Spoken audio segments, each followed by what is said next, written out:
Una cosa es predicar bonito y darte una palabra bonita de acá, y otra cosa es vivir lo que te estoy enseñando y lo que te estoy predicando. Porque para predicar bonito lo único que tienes que es aprenderte un buen vocabulario. Pero para vivir lo que predicas necesitas una formación de carácter en donde la palabra haya trabajado en ti primero y después la puedas enseñar.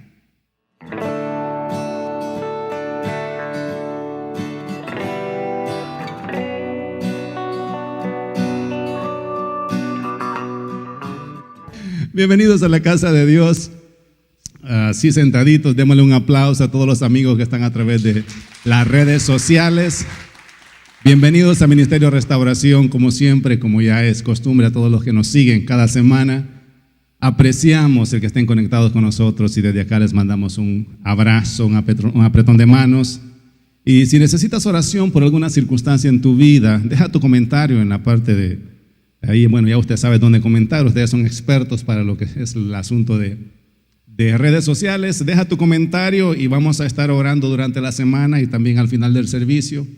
Vamos a dedicar unos 5 minutos para ministrar los que están en casa y los que están también en las redes sociales. ¿Cómo les ha ido esta semana? ¿Cómo han estado? ¿Han llegado con deseo de aprender? ¿Les ha ido bien? Anoche tuvimos un evento de caballeros muy lindo y gracias por el apoyo de todos los que estuvieron acá. Una palabra muy poderosa, y cuando estamos solo los hombres como que somos más libres para gozarnos en el Señor. No es que las muchachas o las hermanas nos estorben, pero como que somos más espontáneos para hacer las cosas, ¿verdad? No tenemos nadie que nos diga, ya es hora de comenzar, o ya tienen que terminar. Así que nos relajamos anoche y estuvimos acá libres y nos gozamos. ¿Cuántos caballeros se gozaron los que estuvieron acá? Amén, yo me gocé. Denle un aplauso al Señor por los que estuvieron.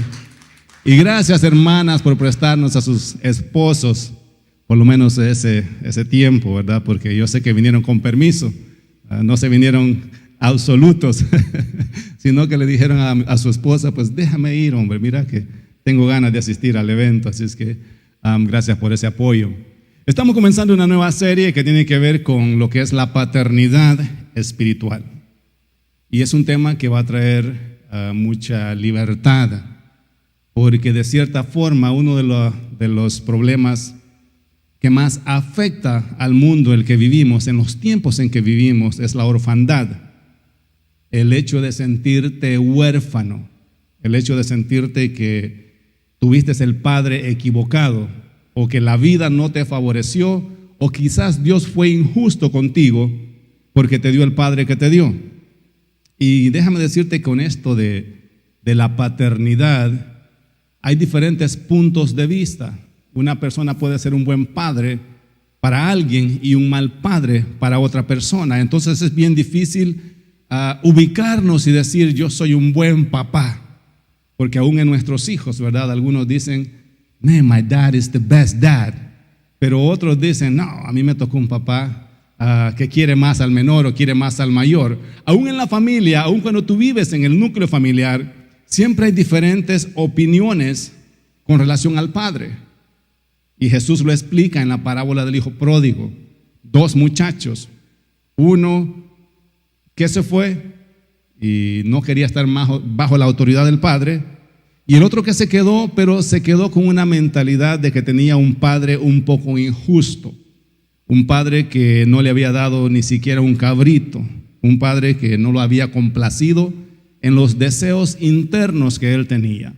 Entonces es un poco difícil decir o señalar a un buen papá o a un mal papá, porque todo depende de quién te esté viendo y de la opinión que esa persona tenga de ti. Pero cuando venimos a la palabra del Señor y nos convertimos al Evangelio, aprendemos principios bíblicos que nos ayudan a mejorar ese rol, el rol de padre y también el rol de hijos. Comenzamos a ver a nuestros padres de una forma diferente a como los veíamos antes que no éramos cristianos, porque aprendemos principios en la palabra del Señor que nos ayudan a aceptar a las personas así como son. ¿Cuántos dicen amén? Nosotros necesitamos aprender a aceptar a las personas de la forma que ellas son y no de la forma que nosotros quisiéramos que fueran. Amén. Las esposas dicen amén y los esposos dicen amén también. Entonces vamos a estar aprendiendo todos estos principios, lo que es la paternidad. Y vamos a estar trayendo liberación a muchas vidas que quizás se sintieron abandonados por sus padres, o quizás se sintieron, como dije antes, que Dios no los bendijo con un buen papá, y eso afectó tu crecimiento, eso afectó tus relaciones personales, eso afecta aún la forma, aún tu autoestima. Los psicólogos están de acuerdo que los hijos que se crecen con los dos padres a la misma vez, lo que se conoce como un hogar estable, son más seguros de sí mismos que aquellos que ellos han titulado como hogares disfuncionales. Entonces, de cierta manera hay cierta verdad en eso, porque como seres humanos fuimos creados para estar bajo el cuidado paterno o para tener esa identidad de aquel que te engendró o de aquel que vino a tomar un rol de padre en tu vida. Cuando traemos esto a lo espiritual, hay diferentes opiniones. Hay personas que dicen, no puedes llamarle padre espiritual a alguien porque Jesús dijo, Padre solo es uno y solo el que está en el cielo. Y voy a estar hablando de eso un poco también, cómo identificar o cómo entender el principio correcto de lo que es la paternidad, porque a veces tomamos un versículo de la Biblia y cuando no leemos el contexto de todo lo que estamos hablando, podemos malinterpretar las escrituras. Podemos tomar un versículo, malinterpretarlo, y eso nos puede llevar a un estilo de vida equivocado, aunque quizás eso no nos lleve al infierno, pero vamos a vivir con una forma equivocada de pensar, porque hay personas que leen ese versículo literalmente cuando Jesús dice, no llames a nadie Padre en la tierra, porque Padre solo es uno, el que está en el cielo. Pero vamos a estar hablando todo eso más a profundidad, el por qué Jesús habla de esa forma. Y vamos a estar también entendiendo lo que es un rol paterno en la parte espiritual y lo que es un mentor, un maestro, un admirador, un entrenador. Son términos diferentes. Aunque como padres hacemos todas esas funciones en nuestros hijos espirituales, una de esas funciones no significa que eres padre espiritual. Alguien puede ser tu mentor y no tu padre espiritual. Alguien puede ser tu entrenador, pero eso no significa que es tu padre espiritual. Puedes admirar a alguna persona quizás en los medios, en las redes sociales. Puedes admirar a esa persona, pero eso no significa que es tu padre, porque padre tiene que ver con una relación personal entre tú y esa otra persona. Un padre no siempre te va a decir lo que tú quieres escuchar. Y quiero ir entrando bien en serio en esto, porque acá es donde a veces preferimos tener admiradores o personas a quien seguir, pero no padres. Porque un padre verdadero siempre te va a confrontar con aquellas cosas con las que no está de acuerdo o con las que no te bendicen en tu vida espiritual. Porque como padres siempre tenemos una visión más allá que el hijo. Y el que una persona tenga 40 años en el evangelio no significa que es maduro en el evangelio. Hay niños espirituales que llevan 40 años en la iglesia, pero aún son niños espirituales, porque el estar en una iglesia todos los domingos no necesariamente te da madurez.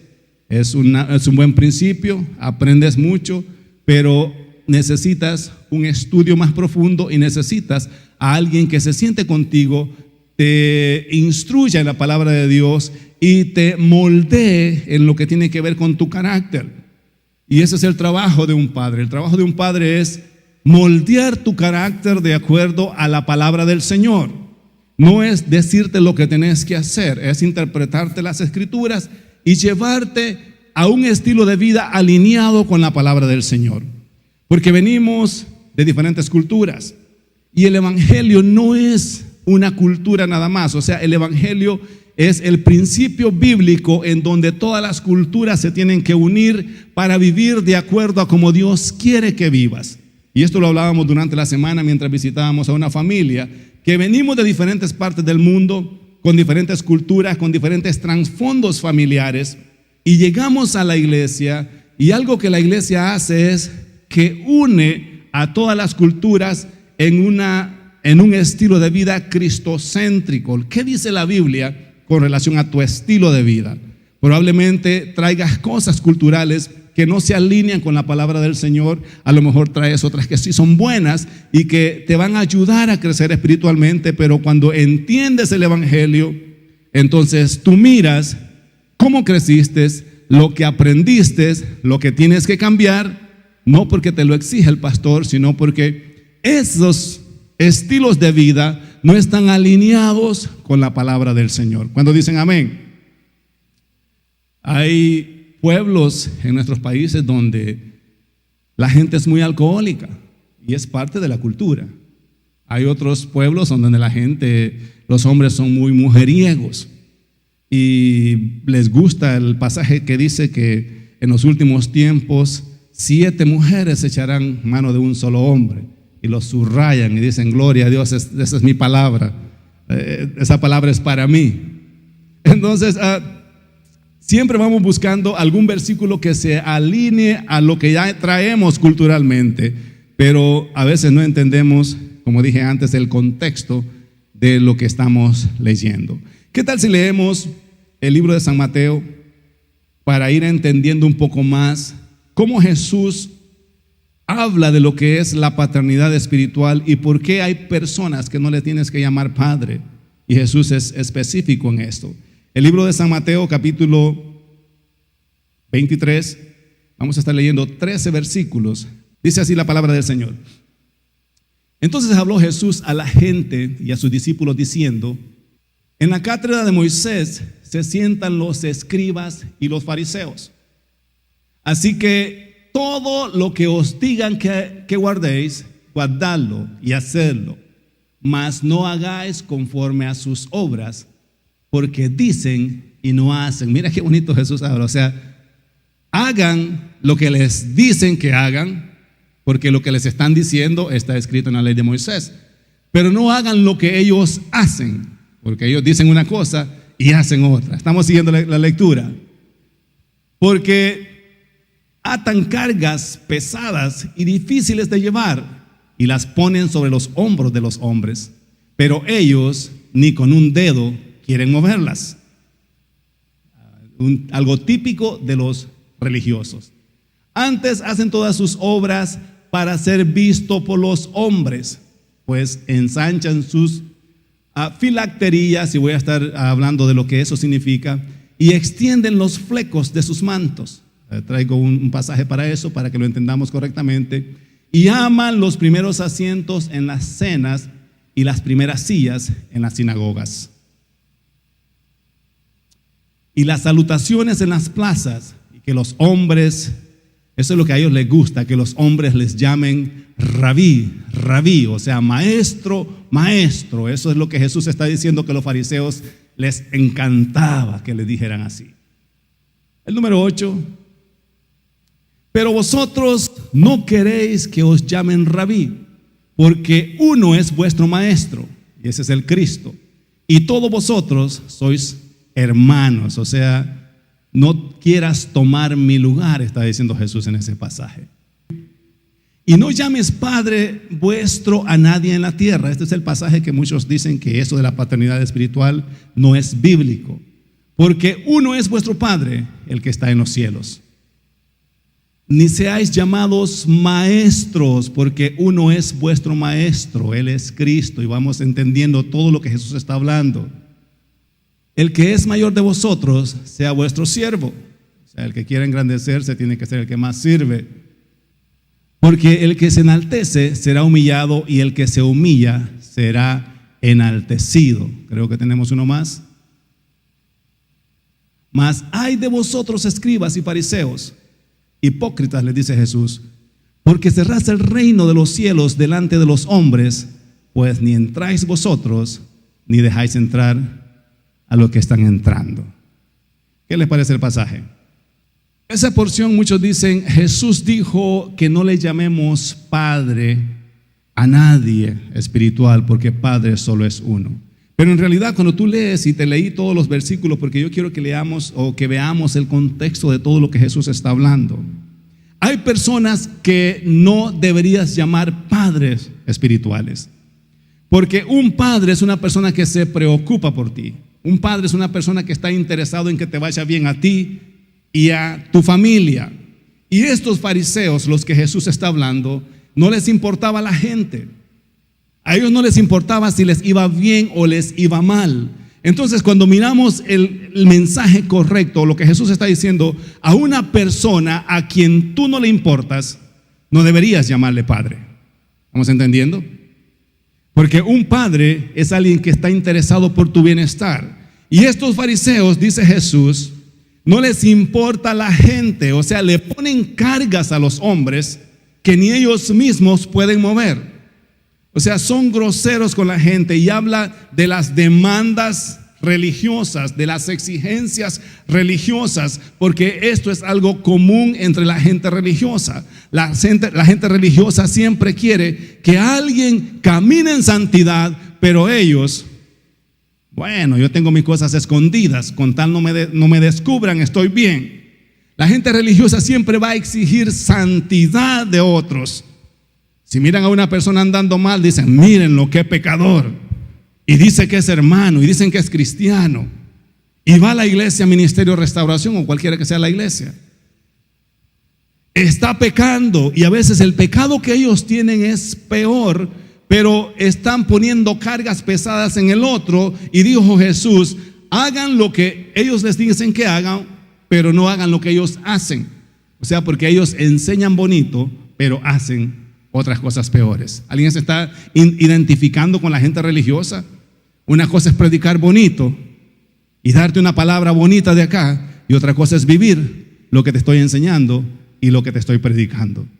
Porque para predicar bonito lo único que tienes que es aprenderte un buen vocabulario, pero para vivir lo que predicas necesitas una formación de carácter en donde la palabra haya trabajado en ti primero y después la puedas enseñar. Entonces Jesús dice, ellos se paran en las sinagogas, se paran en las plazas a leer en público. Ahora, el asunto de leer en público no es malo, porque ellos se ponían a leer en público porque esa era su costumbre, y Jesús no está en contra de que lean en público, de que testifiquen de lo que Dios ha hecho. Lo que Jesús está en contra es que lo hacen nada más por vanagloriarse, que no lo hacen de una forma genuina. O sea, lo que les interesa, dice Jesús, es que les digan maestro, maestro. Lo que les interesa es que la gente los vea que están leyendo, que la gente diga, wow, estos hermanos cómo estudian la palabra del Señor, cómo oran, cómo se preparan. O sea, les gustaba ser exaltados ante la gente, pero en su corazón no tenían ningún interés de tener una relación personal con Dios. Y te dije que te iba a explicar la parte de donde dice Jesús que ensanchan sus filacterías, y a eso Jesús se está refiriendo a lo que para los judíos es el tefilín. El tefilín, te voy a mostrar unas fotos para que entendamos correctamente lo que Jesús está hablando. Porque todo esto también es importante cuando entendés la cultura judía. Es algo que se enredaban en las manos. Te voy a enseñar unas fotos a lo que Jesús se refería cuando Él decía que ellos aman estar en las plazas, que ellos aman ser vistos por las personas, que se paran y expanden sus flecos. Eso es lo que dice, pues ensanchan sus filacterías, extendiendo los flecos de sus mantos. Y lo que estaba sucediendo es que ellos se amarraban en su brazo algo como de cuero, y tenían 3 cajitas, una en el pecho, otra en la frente y otra en el brazo, y en esas cajitas habían versículos bíblicos escritos, y también en los flecos que se amarran en las manos tenían versículos bíblicos. Entonces ellos se paraban en las plazas con muchos versículos bíblicos para que la gente los viera y la gente dijera, wow, ¿cómo es que estudian la palabra? Miren, esta gente tiene la palabra de Dios escrita por todos lados. Entonces a eso es lo que Jesús se está refiriendo. Ahora, lo que ellos tenían en sus brazos no es que fuese malo, porque en realidad lo que ellos tenían, estaban cumpliendo una ley que está en el libro de Deuteronomios. El libro de Deuteronomios capítulo 6. Jehová le dice a la nación de Israel del 6 al 9, dice: y estas palabras que yo te mando hoy estarán sobre tu corazón, y las repetirás a tus hijos, y hablarás de ellas estando en tu casa, andando por el camino y al acostarte. Este es el mandamiento que Dios les da en el libro de Deuteronomios capítulo 6, del 6 al 9. Dice: y cuando te levantes también. Y este es el versículo que ellos usan para literalmente poner en práctica lo que Dios les dijo. Y las atarás como una señal en tu mano, y estarán como frontales entre tus ojos, y las escribirás en los postes de tu casa y en tus puertas. No sé si tenemos la fotografía para que ustedes puedan ver a lo que Jesús se estaba refiriendo y a lo que Jehová se estaba refiriendo cuando les dice: esta palabra que yo las mando, las atarás en tu mano, las pondrás como frontales en tu frente, porque ellos andan unas cajitas, y en esas cajitas ahí andan la palabra del Señor. Entonces literalmente ellos hacían eso. Eso era parte de la ley. Eso era parte de lo que tenían que hacer. O sea, no había ningún pecado en eso. Jesús no está en contra de que ellos hicieran eso, porque Jesús sabía que eso era parte de lo que ellos tenían que hacer. Lo que Jesús está reprochando es que todo lo hacían para quedar en bien con las personas, para ser enaltecidos, y no porque de verdad les interesaba estudiar la palabra del Señor. Yo no sé si te estás identificando con las actitudes de las personas religiosas, que hacen cosas para que la gente los vea, hacen cosas para ser visto por las personas. Ayuno para que vean que ayuno bastante, que soy fiel. Ando siempre con mi Biblia bajo el brazo, porque quiero que sepan que soy cristiano, y quiero que la gente vea que yo voy a alguna iglesia y que soy hijo de Dios. Pero alguien me decía en cierta ocasión: esos que andan con la Biblia son los más peligrosos a veces, son los más haraganes en los trabajos, son los que roban horas, son los que se van temprano y se apuntan las 8 horas. ¿Estás siguiendo? Y le damos mala fama al evangelio, porque la gente dice, no sé si ya está la señal: oh, mira, este es un soldado judío. Todo esto que tú miras acá es lo que Jesús está diciendo, que son los flecos. Ahí hay palabra. Aquí tienen una cajita, en el pecho tienen otra, y en la frente tienen otra. En esas cajitas ellos andan la palabra del Señor. Entonces eso es parte de lo que ellos hacían. Ahí está otro fariseo estudiando, y eso que tú miras en la mano, eso se conoce para ellos como lo que es el tefilín, en donde en esas cajitas, si tú miras el brazo, hay una cajita, en el pecho también anda otra, y en la frente anda otra. El otro muchacho, el soldado, se le puede notar mejor. Entonces así se paraban en las plazas ellos y decían: wow, con la palabra de Dios escrita en sus manos, escrita en su frente. No sé si quieres volver a leer Deuteronomios para que veas. Dice que estas palabras que yo te mando, les dijo Dios, las atarás en tu corazón. Entonces esa cajita que ellos se ponen en su pecho, están cumpliendo lo que Jehová había dicho. Están diciendo: la palabra la tengo en mi corazón. Te estoy leyendo Deuteronomio 6 al 9. Sobre tu corazón, y las repetirás a tus hijos, y hablarás de ellas estando en tu casa, andando por el camino y al acostarte y cuando te levantes. Y las atarás como una señal en tu mano. Si me dan la foto de regreso, para que podamos ver y explicar correctamente a lo que ese versículo se refiere. Las atarás en tu mano y estarán como frontales en tus ojos. Miren la cajita que tiene en la frente de él. Es eso a lo que se está refiriendo. Y también las pondrás en los postes de tu casa. Es interesante cuando miras la costumbre o la cultura judía, entiendes mejor el evangelio. No sé si alguien aprendió algo esta mañana. ¿Cuántas veces has leído eso y dices: bueno, hay que ponerlo esto es simbólico? Dicen: no, hay que llevar la palabra en el corazón. Para ellos era literal. Entonces, cuando tú conoces la cultura judía, entiendes mejor el evangelio. Todos estos versículos entendés mejor. Mirás la figura del hombre y dices, wow, es a eso a lo que Jesús se está refiriendo. Entonces Jesús dice, ellos se paran en las plazas con sus flecos, con sus cosas y dicen, wow. Pero en su corazón no les importa la gente. Te voy a dar último, y no quiero hablar mucho de la gente religiosa porque no quiero que nadie se incomode. No es esa la razón de estas enseñanzas. Pero hay algo común en la gente religiosa: no le importa a la demás gente. Eso es algo que siempre ha estado como algo práctico desde los fariseos. A eso es lo que Jesús se refiere. Entonces dice Jesús, no le llamen padre a esta clase de gente. ¿Estás siguiendo el pasaje? Tampoco le llames maestro, porque la gente dice, ahí dice Jesús que no hay que llamarle padre a nadie, pero también dice que no hay que llamarle maestro a nadie. Y en Efesios dice que Él estableció pastores, evangelistas, y Él estableció maestros. Entonces la Biblia no se puede contradecir. No se puede en un lado decir una cosa y en el otro lado decir lo contrario. Hay que entender correctamente el contexto. Jesús le está diciendo a esa gente, a quien ustedes no les importan, no le llamen maestro ni le llamen padres, porque ustedes y yo tenemos un Padre que es nuestro Padre Celestial. Alguien le da un aplauso al Señor. El Padre siempre estará a tu favor y siempre estará ahí para socorrerte.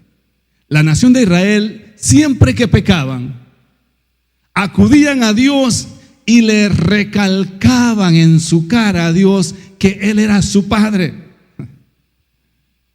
Siempre que estaban pasando mal por su pecado, siempre que les estaba yendo mal, venían, se humillaban y le decían al Señor, a Jehová, tú eres nuestro Padre, perdónanos por favor. Mira lo que dice Isaías, capítulo 64, versículo 8. En un tiempo en donde la nación de Israel estaba pasando por castigos por su rebelión ante el Señor. Entonces Isaías se pone en pie a favor de la nación, porque la nación había pecado y les estaba diciendo mal por las consecuencias de su pecado, porque cada vez que ellos pecaban se activaban las maldiciones sobre ellos y comenzaban a sufrir. Isaías 64, versículo 8 dice de esta manera: ahora pues, Jehová, tú eres nuestro Padre. Claro, les estaba yendo, ya tú sabes, mal.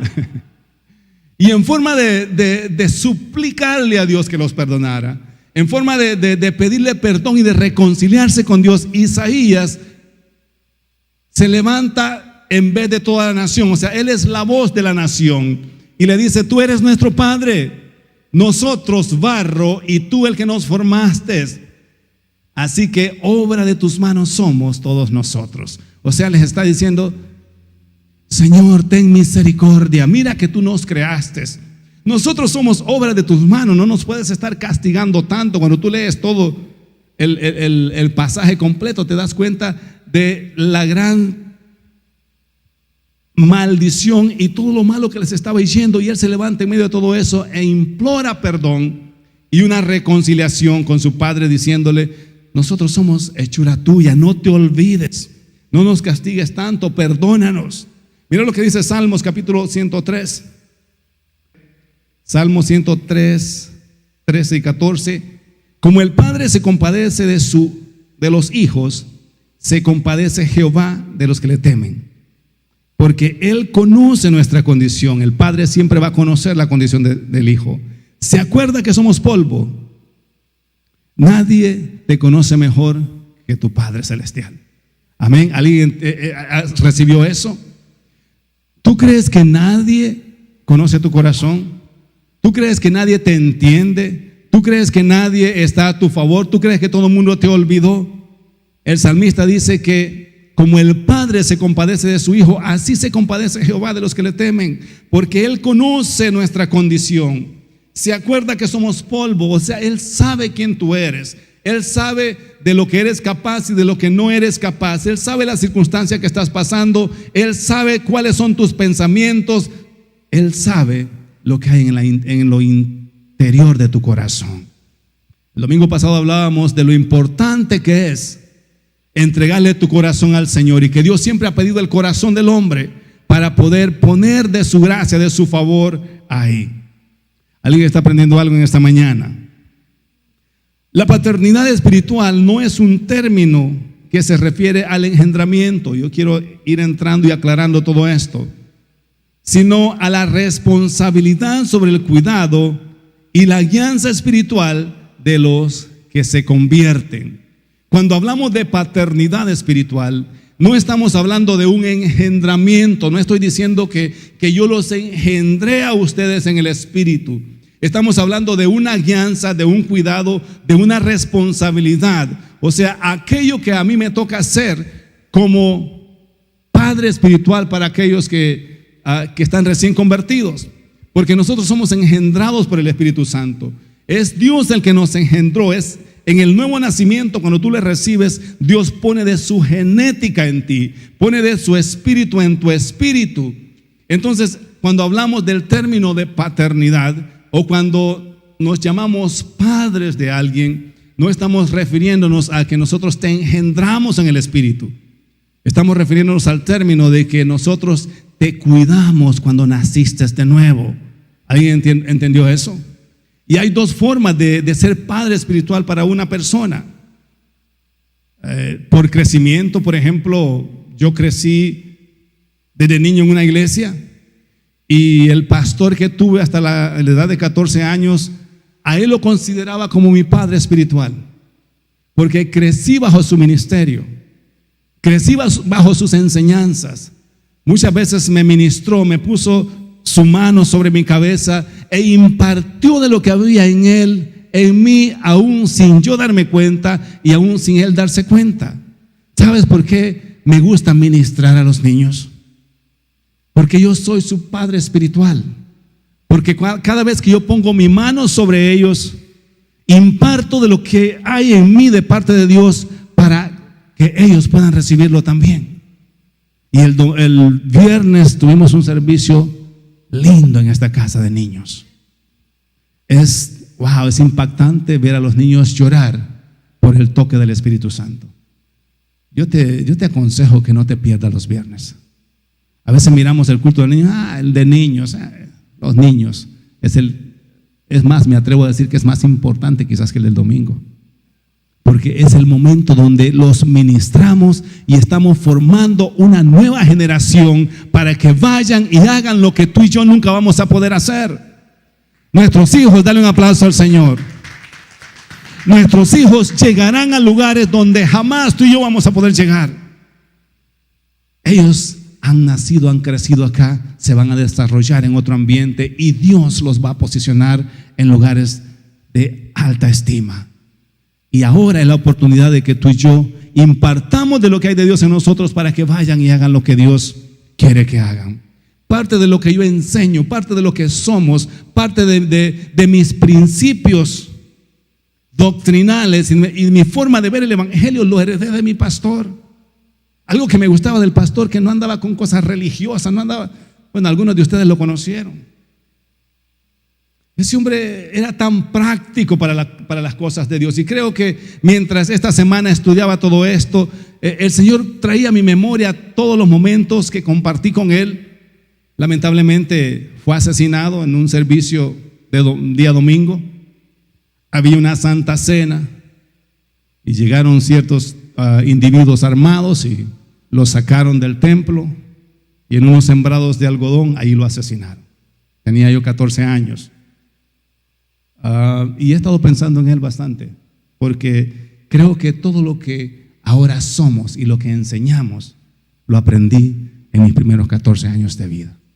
Obviamente han venido más maestros, han venido más tutores, más estudios que me han ayudado a entender más a profundidad la palabra del Señor, pero los principios de un evangelio práctico y de no andar con cosas religiosas de santo Señor.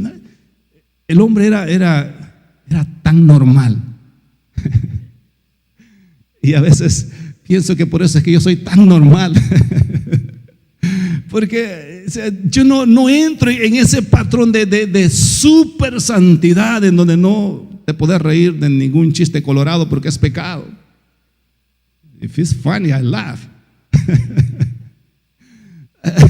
O sea, si es chistoso, no puedo estar ahí sacrificándole. No me va a dar risa porque voy a pecar. Y los que me conocen en la vida práctica saben de lo que les estoy hablando. O sea, me emociono visitar a la gente, me emociona un plato de frijoles charros, me emociona carne. Los hermanos mexicanos digan amén. Gracias por atendernos bien cada vez que los visitamos. O sea, todas esas cosas son parte de nuestra vida normal. Yo no puedo estar con una cara de santo donde quiera que voy, porque hoy soy pastor. La semana pasada hacía un trabajo para una señora y me dijo: la persona que te recomendó conmigo me dijo que tú eras pastor, pero yo no pensé que eras tú. No sé a qué se refirió. She told me I was meeting a pastor, but I didn't think it was you. Le dije yo, I get that a lot. O sea, no sé qué cara pensó verme cuando me junté con ella para hacerle un trabajo, pero me dijo: no pensé que tú eras el pastor que me recomendaron. Le dije que yo soy pastor los domingos, ahora no. Así es que pero en mi vida práctica, en mi vida diaria, a veces me pregunto de dónde aprendí todo esto, y me recuerdo a que este hombre que nos instruyó en los primeros 14 años de mi vida era así. Entonces digo yo, wow, todos estos niños que han nacido acá van a ser como nosotros. ¿Cuánto le da un aplauso al Señor? No solamente como nosotros, van a ser mejor que nosotros. Y ya estamos formando un pastorcito por ahí que se viste más a la moda que su propio pastor. Me preocupa a veces que me vaya a quitar el puesto a una temprana edad. Pero queremos formarlos en un estilo de vida práctico. Eso es el evangelio, mis hermanos. O sea, ser padre espiritual de alguien no tiene que ver con presentarle una cara seria de lo que tiene que ser el evangelio. Es enseñarle a que tenga un carácter bien formado. Es decirle, si quieres crecer, alguien te va a tener que formar. Eso es así, eso es básico. Aún en todo lo de la vida, si quieres ser un buen futbolista, tienes que tener un coach que te entrene. Y los coaches no son fáciles. Los coaches más bravos son los que forman mejores jugadores. Porque en todo lo que tengas que crecer va a haber alguien que te va a formar. Y es acá donde a veces con los recién convertidos tenemos el conflicto. A la gente le gusta la iglesia, le gusta venir, gozarse, pero no le gusta que se metan en sus cosas personales. Amén. Y a mí me gusta predicarle a la gente que viene, pero yo estoy más interesado en tu vida personal, porque es allí donde están los problemas que no te dejan crecer. ¿Los estoy asustando? Es ahí donde está el verdadero problema, porque aquí todos yo los veo santitos a ustedes, cómo se aman los esposos, cómo sonríen. Pero ¿qué pasa cuando estás en el carro, cuando ya vas, o cuando venís tarde, o cuando llegas a la casa? ¿Qué pasa con aquellas cosas que tu esposa no sabe de ti? Aquellas cosas que tu esposo no sabe y que nunca se las dirías, pero que te están dañando. Oh, no sabes cuántas personas hemos ministrado y en lo secreto comienzan a explotar. Y uno tiene que ser el referee. No, tranquilo. Pero es que me frustra que llevo ya años y nada de nada. Otros dicen, ¿cuántas cosas dicen? Pero es ahí donde el Padre está para formarte. A mí sí me interesa formar a las familias.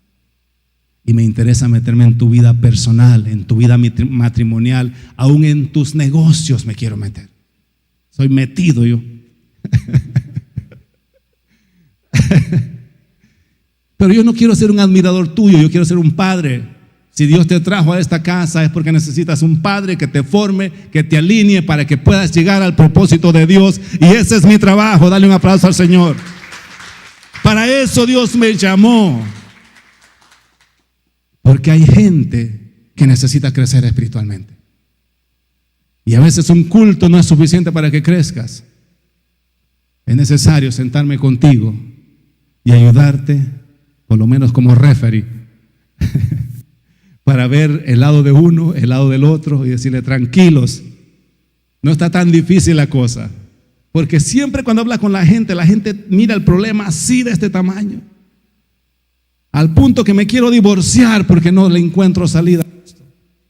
Y nuestro trabajo es bajarle la medida y decirle, esto no es nada. Si usted supiera con quién acabo de salir, esto no es nada. De verdad, hay gente más arruinada que yo. Sí, hombre, tranquilo. Y entonces la gente comienza a ver que el problema no es tan grande. Simplemente Satanás te lo presenta en un volumen inflado como que fuera globo, para que te desanimes y para que vivas un estilo de vida que Dios no ha diseñado para ti. Amén. Entonces, como padres necesitamos meternos en la vida personal de cada miembro de la iglesia. Predicar es fácil. Y hay gente que le gusta ser predicador y está bien. Por eso hay gente que le gusta el evangelismo, porque voy a una iglesia, predico, me voy y me voy para otra, voy a predicar allá y me voy. Pero estar todos los domingos con la familia es otra cosa. Yo siempre digo lo más difícil, si es que le podemos llamar difícil, porque para mí no es difícil, pero algunas personas sí, del pastorado es pastorear a las personas uno a uno, one on one. Allí es donde verdaderamente las pastoreas. Porque de acá yo te puedo predicar bonito y te vas y te gozas. Pero cuando me siento contigo y comenzamos a hablar de algunas cosas, es ahí donde la situación cambia. Porque ahí yo te voy a decir lo que estás haciendo mal y lo que te estás haciendo bien. Y casi siempre no nos ponemos de acuerdo en esa conversación. No, pero yo no, pastor, ¿cómo va a creer? No, sí. ¿Querés hacer lo que vos querés o querés seguir mi consejo? It's your choice. De esta es la forma que yo lo veo, esta es la forma que tú lo ves. Y dice, no, yo lo voy a seguir haciendo como yo quiero. Tranquilo. Hace 5 años, 6 años, me reuní con una persona y le dije, llevas 10 años en esta situación. Y hoy te traje a comer acá, te pagué el lonche, para decirte que este es el camino que tenés que seguir si querés que tu vida cambie. Me dijo, lo voy a pensar. Ya pasaron 6 años y hoy está peor que hace 6 años atrás. ¿Por qué? Porque el padre siempre mira más allá que el hijo.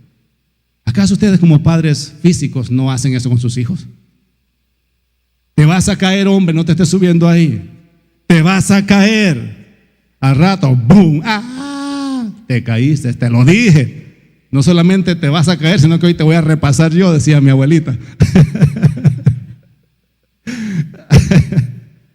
Entonces el área de lo espiritual es lo mismo. ¿Cuántas veces les decimos a los niños espirituales, te vas a caer, hombre, no sigas por ese camino, te vas a caer? Al rato vienen caídos a la casa. Y hay que volverlos a restaurar, y hasta que chocaste te diste cuenta que debiste haber escuchado a tu pastor la primera vez que te aconsejó. Los hijos siempre creen que tienen la razón. Yo tengo una de 14 muy linda.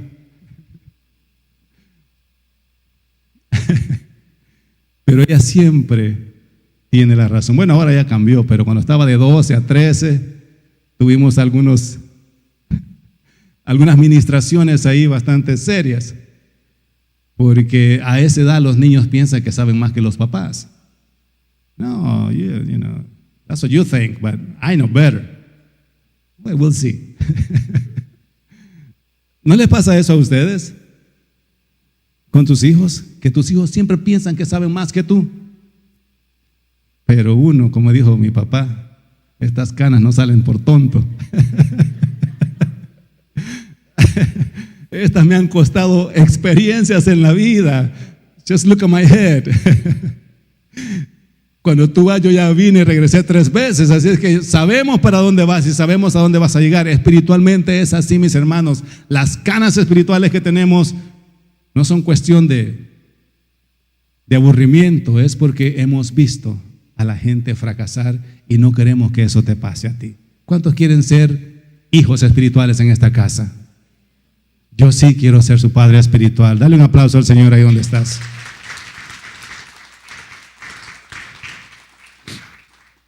Espiritualmente somos engendrados por Dios, y esto ya lo hemos enseñado en varias ocasiones, pero te lo voy a volver a leer. San Juan capítulo 1, 12 y 13 dice de esta manera, hablando de lo que es el engendramiento espiritual cuando recibimos a Jesucristo. Esto es lo que pasa. Dice, mas a todos los que le recibieron, a los que creen en su nombre, les dio potestad de ser hechos hijos de Dios. Y el 13 dice, los cuales no son engendrados de sangre, ni de voluntad de carne, ni de voluntad de varón, sino de Dios. O sea que cuando recibes a Jesucristo, hay un nuevo nacimiento en ti. You're a new person, you're newborn. Pero eso no es carnal. It's not physical born, es espiritual. You're a new creature in Christ. Vienes a ser una nueva criatura en Cristo. Eso es así. Nosotros como humanos no podemos engendrar a un hijo espiritual, pero sí lo podemos cuidar una vez que nace. Entonces cuando recibimos a Cristo, te damos la palabra, tú lo recibes y dices, te recibo como mi Salvador personal. Esa acción de recibirlo, dice San Juan, te convierte en un bebé recién nacido. Ahora, cuando tú naces del Espíritu, necesitas un padre que te guíe en el crecimiento espiritual. Y eso es lo que hacía Pablo, eso es lo que hacían los apóstoles, eso es lo que hacían todos los hombres de las Escrituras. Mira lo que dice Pablo escribiéndole a Timoteo. 1 Timoteo capítulo 1. Vamos a leer 7 versículos para que veas cómo es que un padre espiritual trata con su hijo. Le dice a Timoteo de esta manera: Pablo, apóstol de Jesucristo, por mandato de Dios nuestro Salvador y el Señor Jesucristo nuestra esperanza. Ese es el saludo que le dice en el intro de la carta. A Timoteo, verdadero hijo en la fe. Qué linda esa expresión, ¿verdad? Verdadero hijo, le dice, no es porque lo había engendrado, sino porque él había sido su padre espiritual. Dice, gracias, misericordia y paz de Dios nuestro Padre, de nuestro Señor Jesucristo, nuestro Señor.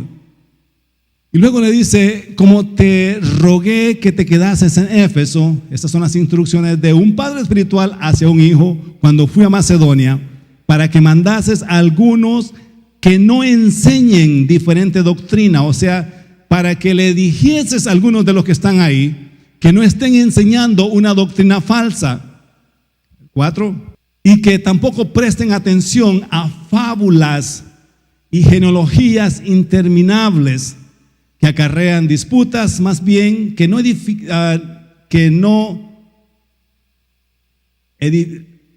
¿dónde nos quedamos? Más bien que edificación de Dios, que es por fe. O sea, esas disputas, esas contiendas no te edifican. Eso es lo que está diciendo en otra versión. Así te encargo ahora. Mira lo que dice el 5. Pues el propósito de este mandamiento, o sea, de lo que yo te enseño del Evangelio, es el amor nacido de corazón limpio y de buena conciencia y de fe no fingida. El Evangelio no es algo que lo puedes fingir. De las cuales cosas, desviándose alguno, se apartaron a vana palabrería. O sea, comenzaron bien en el Evangelio, después alguien vino con bastante palabrería y los apartó de la palabra de Dios, queriendo ser doctores de la ley, sin entender ni lo que hablaban ni lo que afirmaban. Cuando estás en el Evangelio, siempre va a venir alguien queriéndote. No, mira, yo sé más, ese pastor no sabe nada. ¿Qué estás haciendo ahí? Eso que te está enseñando el pastor, eso no es verdad. Aquí, venite, aquí tengo la doctrina pura. Eso es lo que Pablo está diciendo. Cuando tú tienes un hijo espiritual, tú lo cuidas de aquellos que te lo quieren enfermar en su cabeza. ¿Alguien agarró eso? ¿Sabes por qué me meto en la vida de ustedes? Yo no sé qué tanto los hostigo. Porque eso es lo que hace un padre espiritual. Le dice a verdadero hijo en la fe, Timoteo, pero sos mi hijo y por eso te puedo hablar así. Ten cuidado con aquellos que comenzaron bien, pero que se han desviado de la doctrina correcta y se han dejado llenar la cabeza de aquellos que hablan bonito, pero que el Espíritu de Dios no está en ellos. Que la presencia y el poder de Dios no habita en ellos. Simplemente son fábulas, doctrinas. ¿Y cuántas cosas? Vivimos en un mundo donde todo el mundo tiene una opinión. Y ahora con las redes sociales se ha hecho más fácil que las influencias de las falsas doctrinas fluyan y quieran venir a tus propios hijos espirituales y después comienzan a actuar medios raros. Comenzaron bien, pero ahora ya pareciera que lo que el pastor les enseña no es tan importante. Ahora lo que aquel en la calle me está enseñando, eso sí es importante, eso sí está en lo correcto. ¿Alguien está entendiendo? Entonces, como hijo espiritual, yo tengo que meterme en esa parte de tu vida, así como Pablo se metía en la vida de Timoteo. ¿Se enojaron conmigo? ¿Están contentos? Alguien puede sonreírle a Dios y a mí también y decir, Father, keep on preaching. ¿Qué tal si leemos lo que Pablo le dice a Tito? Otro hijo que Pablo tenía. Tito capítulo 1, versículo 1 al 5, dice de esta manera: Pablo, siervo de Dios y apóstol de Jesucristo, conforme a la fe de los escogidos de Dios y el conocimiento de la verdad que es según la piedad. Me gustan los saludos de Pablo. Esto es lo que comienza escribiéndole a su hijo Tito. En la esperanza de la vida eterna, la cual Dios, que no miente, prometió desde antes del principio de los siglos. Y después de que lo saluda de esa forma tan bonita, dice: y a su debido tiempo manifestó su palabra por medio de la predicación que me fue encomendada por mandato de Dios nuestro Salvador.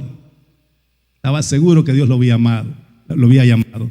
Y allí escribe a quién va la carta. Dice: a Tito, verdadero hijo en la común fe. Gracia, misericordia y paz de Dios Padre y del Señor Jesucristo nuestro Salvador.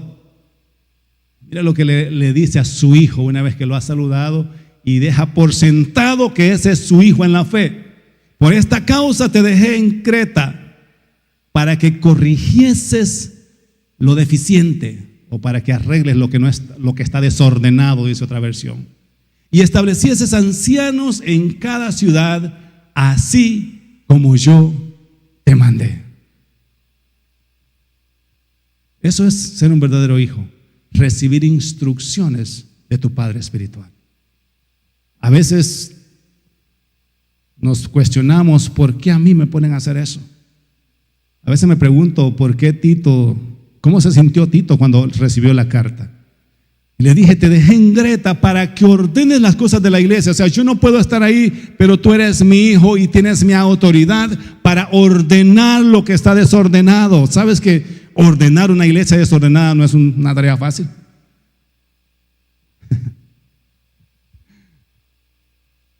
Te lo digo por experiencia. Estoy tratando de ordenar algunas y no es fácil. Cuando hay una cultura de desorden en una iglesia y que llegues tú a poner orden, ¿sabes cuántos se van a levantar en contra tuya? Porque cuando hay desorden, a mucha gente le gusta el desorden. Aquí hago lo que quiero, como quiero, aquí nadie me dice nada, nadie se mete conmigo, tranquilo. Pero cuando hay una autoridad de padre que dice: no, señores, vamos a ordenar esto, y comienzas a meterte en la vida privada de las personas. ¿Cuántos años lleva usted con la señora? 20 años. ¿Por qué nunca se ha casado? No, porque estoy esperando para ver si me sale otra. Pues ordénese. O la deja o se casa. ¿Cómo que la voy a dejar? Entonces, no, es que soltero estoy mejor. Eso es lo que se ordena. ¿Cuántas mujeres tengo? Tengo la de la casa y tengo 2 por fuera. Pues ordénese, quédese con la de afuera o quédese con la de la casa, una de 2. El evangelio son decisiones prácticas. Eso es ordenar una iglesia. Llegar y comenzar a meterte en la vida no es tanto lo que sucede en los cultos cuando celebramos, aunque eso también hay desórdenes a veces en muchas iglesias. Alguien decía que fue a predicar a una iglesia donde los perros pasaban enfrente del altar corriendo y nadie decía nada. Y él predicando y el montón de perros ahí enfrente del altar. Así de desordenada estaba. Nunca he visto eso, pero alguien testificaba de que sí. Hablando de los desórdenes en la iglesia. Hemos invertido mucho tiempo formando una cultura de orden en esta iglesia. Y quiero felicitarlos porque ustedes son una iglesia muy ordenada. Den un aplauso al Señor por ustedes. Te dejé en Creta para que ordenaras las cosas y para que pongas ancianos, así como yo te dije que tenía que ser el anciano. O sea, Pablo lo instruye y le dice, de esta es la forma, este es el perfil de las personas que tienes que usar en la iglesia cuando los establezcas. No era una votación. ¿Quién quiere que el hermano Pedro sea el diácono? Amén, yo. No era eso. Vamos a votar por Pedrito. Pedrito ni quiere ser diácono, ni le importa, pero la gente lo votó y ahora es el diácono. Ese no es el principio bíblico.